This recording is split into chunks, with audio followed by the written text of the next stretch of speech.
아멘. 하나님 말씀 요한복음 17장 1절에서 12절까지 말씀입니다.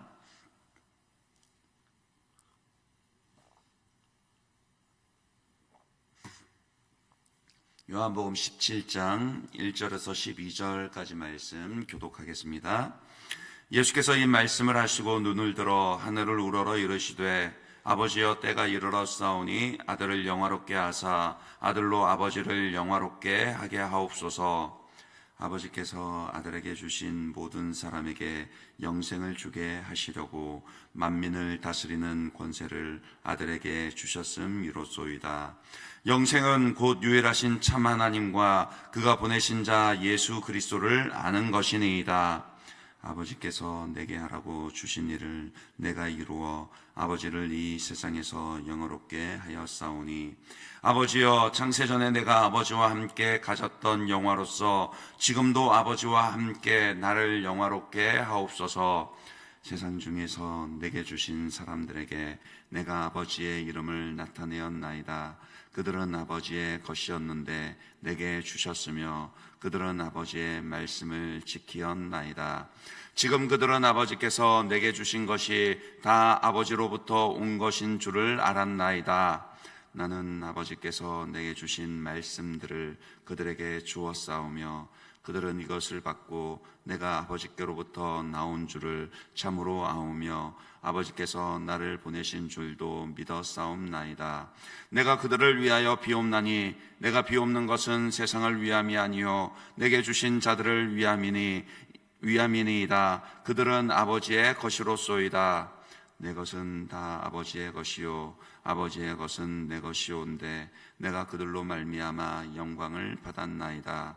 나는 세상에 더 있지 아니하오나 그들은 세상에 있사옵고 나는 아버지께로 가옵나니 거룩하신 아버지여 내게 주신 아버지의 이름으로 그들을 보존하사 우리와 같이 그들도 하나가 되게 하옵소서. 내가 그들과 함께 있을 때에 내게 주신 아버지의 이름으로 그들을 보존하고 지키었나이다. 그 중에 하나도 멸망하지 않고 다만 멸망의 자식뿐이오니 이는 성경을 응하게 함이니이다. 아멘. 1절에 보시면 예수께서 이 말씀을 하시고 눈을 들어 하늘을 우러러 이르시되 라고 그렇게 시작하면서 예수님이 기도를 하고 계신다라는 것을 알 수 있습니다. 특히 예수님께서 사랑하는 제자들과 그 이후에 모든 믿는 자들을 위해서 중보하시는 기도이기 때문에 이 요한복음 17장의 예수님의 기도를 대제사장적 기도라, 예수님의 대제사장적 기도라 그렇게 부릅니다. 20절에도 보시면은 내가 비옵는 것은 이 사람들만 위함이 아니요 또 그들의 말로 말미암아 나를 믿는 사람들도 위함이니 하셨단 말이에요. 그러니까 오늘 이 예수님의 기도는 바로 저와 여러분을 위한 주님의 중보 기도입니다. 그런데 단순히 신자들을 위한 대제사장적인 그런 중보 기도라고만 하기에는 예수님의 기도는 이 요한복음 17장의 기도는요 너무 깊고 풍성한 그런 기도라는 거예요. 이제 그 중에서도 오늘 아침에는 하나님의 영광을 위해 비는 기도를 살펴보려고 합니다. 예수님은 온 마음을 다해서 하나님의 영광을 위해 기도하셨고 또 온전히 하나님의 영광을 위하는 삶을 사셨습니다. 예수님은 기도한 대로 사셨고 기도한 대로 삶을 사셨고 또 그 삶이 곧 기도였습니다. 우리도 예수님처럼 기도와 삶이 하나가 되는 그런 신앙을 가져야 합니다. 이제 그것을 전제로 하나님의 영광을 위해 비는 예수님의 기도를 이제 오늘 말씀에서 함께 상고하면서 그럼 우리도 어떻게 하나님의 영광을 위해 기도하며 헌신하는 삶을 살아야 할 것인가 라는 점을 생각해 보려고 합니다. 물론 우리가 예수님의 삶을 그대로 똑같이 살아낼 수는 없습니다. 그러니까 인류의 죄를 대속하시는 그 구원자 예수님만이 살아내신 그런 유일한 삶의 부분이 있기 때문입니다. 그러나 이제 그 외에 이제 예수님의 삶 중에서도 우리가 닮아가야 하는 부분도 있다라는 거예요. 이제 그 차이를 유념해 두면서 오늘 말씀을 적용하고 실천해야 합니다. 먼저 예수님은 어떻게 하나님을 영화롭게 하셨습니까? 예수님은요, 십자가를 지심으로 하나님 아버지를 영화롭게 하셨습니다. 1절 하반절입니다. 아버지여 때가 이르렀사오니 아들을 영화롭게 하사 아들로 아버지를 영화롭게 하게 하옵소서 그랬습니다. 여기에서 아들을 영화롭게 하사 그랬는데 이게 요한복음의 독특한 표현이라는 거예요. 그러니까 사도 요한은 예수님의 행적을 기록하면서 십자가를 영광이라 이렇게 표현을 합니다. 그러니까 하나님 아버지께서 아들을요, 즉 예수님을 영화롭게 하신다. 아들을 영화롭게 하시기를 기도한 것은 무엇이냐? 바로 때가 이르렀사오니 이제 저로 하여금 십자가를 지게 하사, 그런 뜻입니다.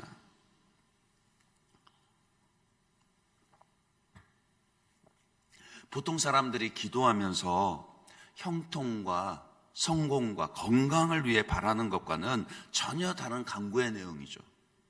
겟세마네 동산에서의 기도에서도 잘 표현이 되어져 있듯이 예수님은요, 하나님의 그 계획대로, 하나님의 예정대로 십자가를 질 수 있게 해달라고 그렇게 기도하셨습니다. 왜냐하면 그 길만이 죄인들에게 영생을 줄 수 있는 구원의 길이기 때문입니다. 그래서 이어서 보시면은 2절 3절에 영생에 대해서 말씀을 하시죠. 아버지께서 아들에게 주신 모든 사람에게 영생을 주게 하시려고 만민을 다스리는 권세를 아들에게 주셨음이로소이다. 영생은 곧 유일하신 참 하나님과 그가 보내신 자 예수 그리스도를 아는 것이니이다. 오직 예수님의 십자가만이 죄인을 구원하려고 영생을 주는 유일한 구원의 길이 됩니다. 하나님 아버지께서 창세 전부터 아들 예수님께 그 길을 맡기셨고, 예수님은 온전히 십자가를 지고 순종하심으로써 아버지의 계획을 이루어 아버지를 영화롭게 하셨습니다. 이 말씀을 적용하면요, 오늘 우리가 예수님의 십자가를, 그러니까 인류 구원의 십자가를 그대로 질 수는 없습니다. 예수님의 십자가는 유일무이한 것으로 오직 하나님의 아들 예수님만 지실 수 있는 것이고 지셨던 구원의 십자가죠. 그러나 오늘 우리에게도, 저와 여러분에게도 각자에게 맡겨진 자기의 십자가가 있습니다. 마가복음 8장 34절에서는 무리와 제자들을 불러 이르시되 누구든지 나를 따라오려거든 자기를 부인하고 자기 십자가를 지고 나를 따를 것이니라, 그렇게 말씀하셨고요.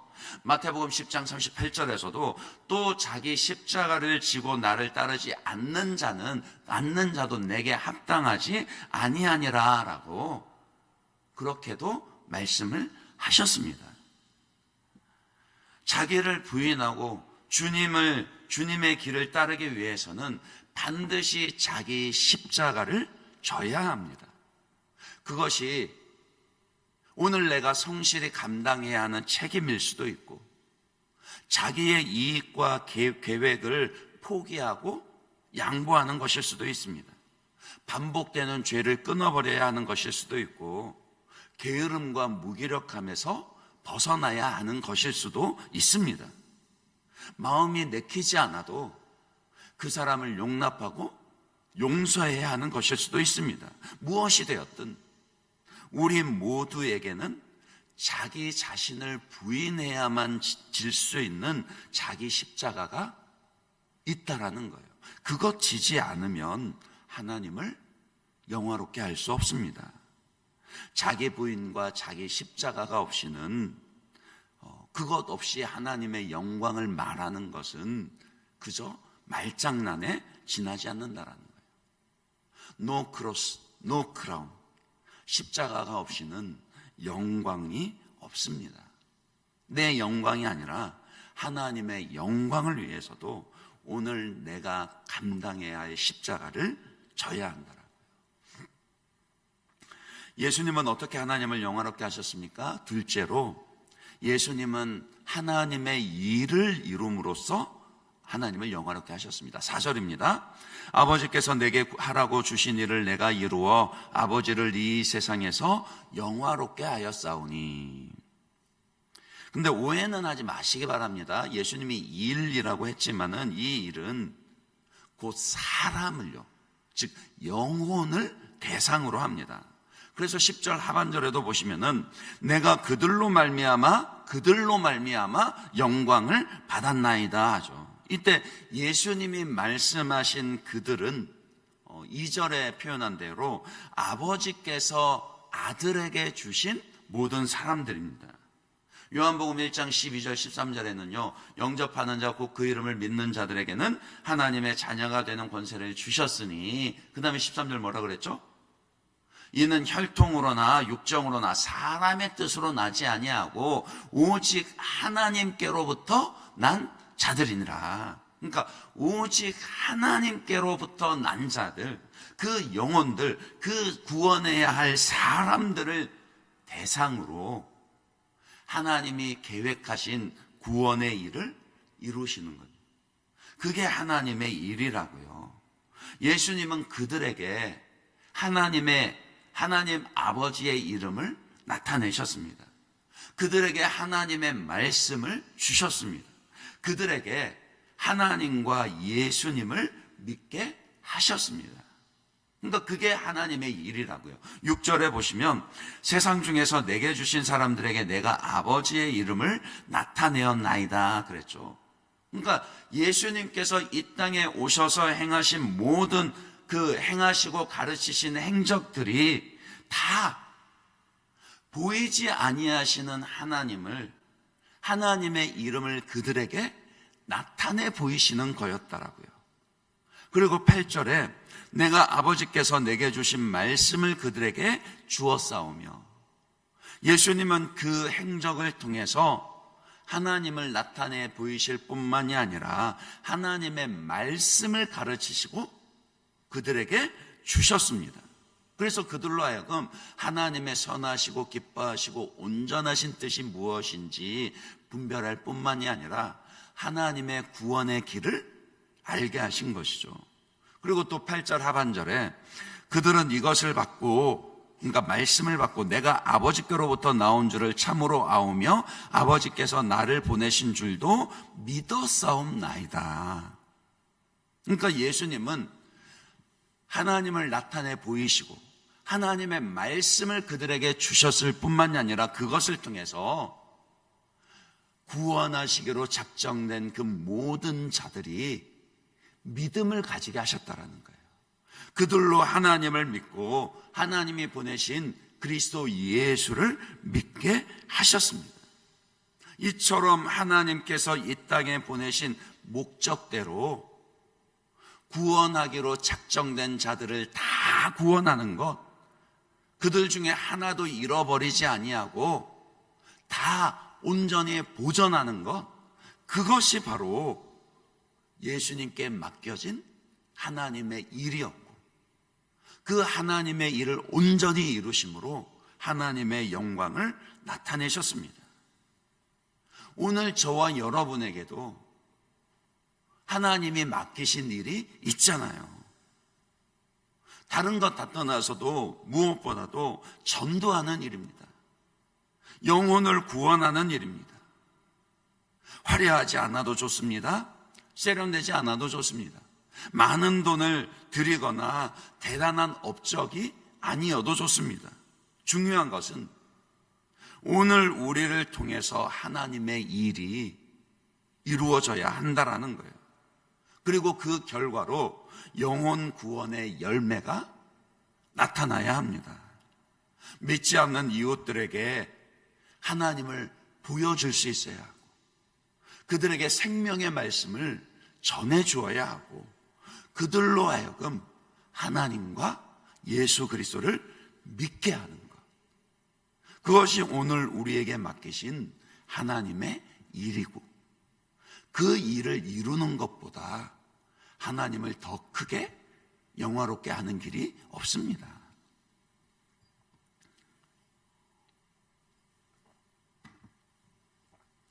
예수님은 어떻게 하나님 아버지를 영화롭게 하셨습니까? 마지막으로 예수님은 부활하심으로써 하나님을 영화롭게 하셨습니다. 5절입니다. 아버지여, 창세전에 내가 아버지와 함께 가졌던 영화로서 지금도 아버지와 함께 나를 영화롭게 하옵소서. 창세전에 예수님께서 성부 하나님과 함께 가졌던 이 영광이 무엇을 의미하는 거겠습니까?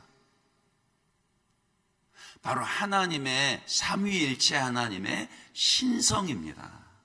그러니까 예수님이 아버지를 영화롭게, 하나님을 영화롭게 하옵소서라고 기도할 뿐만이 아니라 아들을 영화롭게 하시길 원합니다라고 기도할 수 있는 것은 아버지와 아들이 하나이시고, 그 창세 전부터 그 신성의 영광을 가지고 계셨기 때문인 거죠. 그러니까 성부 하나님과 성자 예수님은 그 신성과 영광에 있어서 동등하십니다.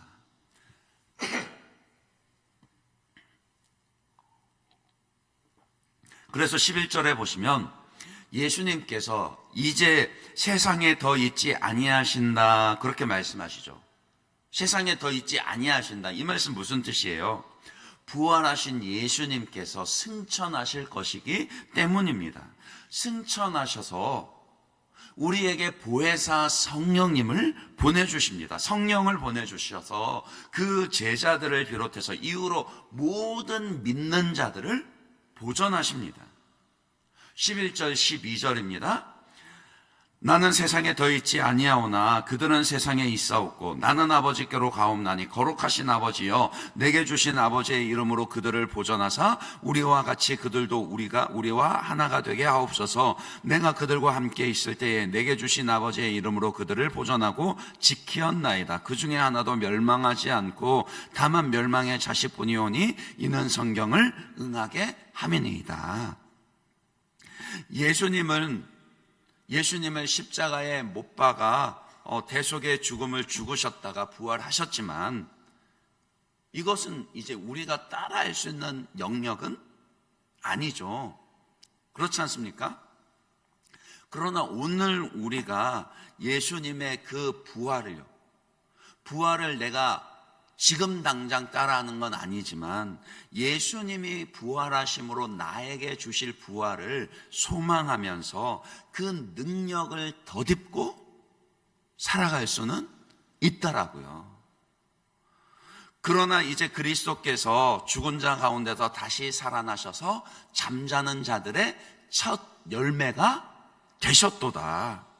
고린도전서 15장 20절은 예수님의 부활을 첫 열매라 그렇게 말씀하십니다. 그 말은요, 이제 이후로 예수님을 믿는 모든 우리 모두가 그분처럼 부활을 할 것이기 때문입니다. 아직 이르지는 않았지만 예수님의 부활은 오늘 우리에게 소망을 주고 고난을 이겨낼 능력이 됩니다. 고난의 상황 속에서도 예수님께서 가져다 주신 부활을 소망하면서 오늘을 이겨내는 거예요. 곧 우리와 우리 형제들의 믿음을 보존하는 것, 그것이 바로 하나님을 영화롭게 하는 것입니다. 성령께서 우리를 도우십니다. 부활하시고 승천하신 예수님께서 우리에게 성령을 보내주시고, 그 성령께서 오늘을 우리가 부활을 소망하며 그 능력을 덧입도록 도와주신다라고요. 그렇게 하나님의 영광을 드러내도록 붙잡아 주신다라고요. 지금 여러분은 믿음 위에 서 있습니까? 지금 여러분의 기도는 예수님의 부활을 의지하는 소망과 능력 위에서 간구하는 기도입니까? 믿음과 기도가 없으면 고난 중에서도 우리는 그 믿음과 기도만 있으면 우리는 고난 중에서도 하나님의 영광을 드러낼 수 있습니다. 말씀을 맺겠습니다. 우리의 삶도 우리의 기도도 다 하나님의 영광을 위한 것이어야 합니다. 그럴 때 우리의 삶이 정돈되고 능력을 경험하고 나타내 보일 수 있다고요. 그 왜 돋보기 아시죠? 똑같은 빛이더라도 그냥 산란되어서 비치는 거하고 한 점으로 그 빛이 집중되었을 때하고 나타나는 능력이 완전히 다릅니다. 그것처럼요, 우리의 삶과 기도가 하나님의 영광으로, 그 초점으로 하나로 모아질 때 능력과 영광이 나타나게 됩니다. 이 아침 우리 모두의 기도가, 또 오늘 우리에게 맡겨진 우리 모두의 삶이 하나님의 영광으로 모아지는 그런 은혜가 있으시기를 주님의 이름으로 축원합니다. 이 시간 오늘 주신 말씀 붙잡고 먼저 한번 기도하도록 하겠습니다. 우리가 하나님의 영광을 위해 기도하고 하나님의 영광을 위한 삶을 살게 하여 주시옵시되, 오늘 예수님의 그 모습을 본받아 나에게 맡겨주신 그 십자가를 힘으로 하나님의 영광을 드러내게 하여 주시고, 오늘 내게 맡겨주신 하나님의 일을 이룸으로 하나님의 영광을 드러내게 하시고, 또 부활의 소망과 능력을 붙잡음으로 하나님의 영광을 드러내는 그런 믿음과 삶이 하나가 된 그런 능력 있는 삶을 살아내게 해달라고 오늘 주신 말씀 붙잡고 그렇게 같이 한번 기도하도록 하겠습니다. 더불어서 온 교우들, 모든 성도들의 그 10년 가운데 고난주간을 또 부활절을 앞두고 예수님의 그 십자가 죽으심과 부활이 다시 한번 뚜렷이 서게 되는 그런 은혜 있게 해달라고 우리 성도들 위해서 그렇게 같이 한번 중보하시고, 또 여러분 각자의 기도 제목 가지고 자유롭게 기도하도록 하겠습니다. 같이 기도하겠습니다. 하나님 아버지 감사